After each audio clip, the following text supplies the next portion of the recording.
Welcome to this explainer. Look, today we're skipping the usual dense, dusty academic buildup. Instead, we're diving straight into a 2,000-year-old intellectual detective story. We're going to explore the mind of Martin Heidegger, who is honestly one of the most notoriously intimidating thinkers of the 20th century. But don't worry, we're not going to get bogged down in impenetrable jargon here. We're actually going to use his work as a map to a mystery that started millennia ago, totally captivated a teenager, and then literally reshaped modern thought. And the whole thing kicks off with just 3 words. What is being? It sounds incredibly simple, doesn't it? Like something a curious little kid might ask. But actually, this is the ultimate unsolved riddle. It's the core mystery that has completely stumped the greatest minds for thousands of years. It's the question sitting at the absolute rock bottom of reality, just waiting for someone brave enough to try and crack it.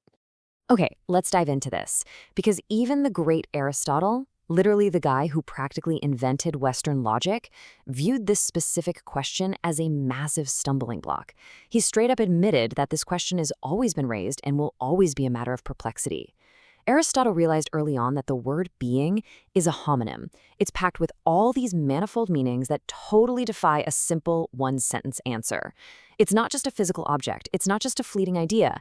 It is this vast, complicated web of meanings that for 2 millennia just sat there practically unsolved, buried in the debris of ancient libraries.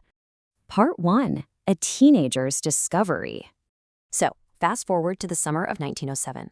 And dramatically enough, the protagonist of our story isn't some gray-bearded professor locked away in a dusty library.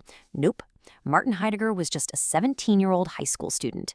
He was the firstborn son of a sacristan, literally the kid who rang the church bells in his hometown. And sure, he was studious, but mostly, he preferred swimming and skiing to just about anything else. But his entire trajectory changed when his local pastor handed this teenager a notoriously difficult book. It was way above his reading level, but it absolutely hooked him anyway. And this brilliantly illustrates the exact mind-bending text that pretty much broke young Heidegger's brain. It was a dissertation by Franz Brentano, who was trying to unravel that ancient puzzle from Aristotle. Brentano broke down the meanings of being into 4 crazy categories: the essential and inessential, the sense of the true, potentiality and actuality, and the schema of categories. Now, if that sounds completely bewildering to you, just imagine being a teenager who just wants to go hit the ski slopes.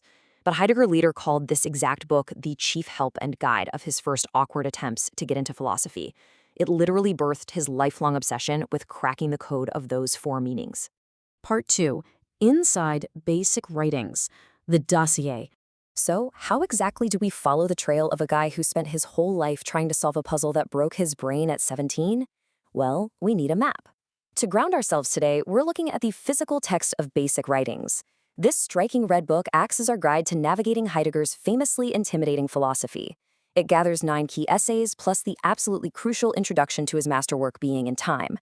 Try not to think of this book as some boring academic tome, but rather as a heavily curated evidence file that we're going to use to investigate his thoughts.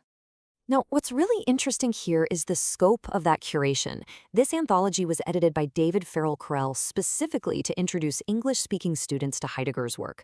The translations we're relying on represent a huge, monumental effort to bridge the gap between Heidegger's notoriously complex German and our modern English. Spanning all the way from 1927 to 1964, this single volume really showcases his intellectual evolution over several decades of intense, relentless thinking. Just following his incredible path of thought for a second, Heidegger was born in 1889 in Meßkirch. By 1927, he drops Being and Time, which was basically a philosophical earthquake that refined that same project he started as a teenager. Then we track his essays all the way through to 1964 with The Task of Thinking.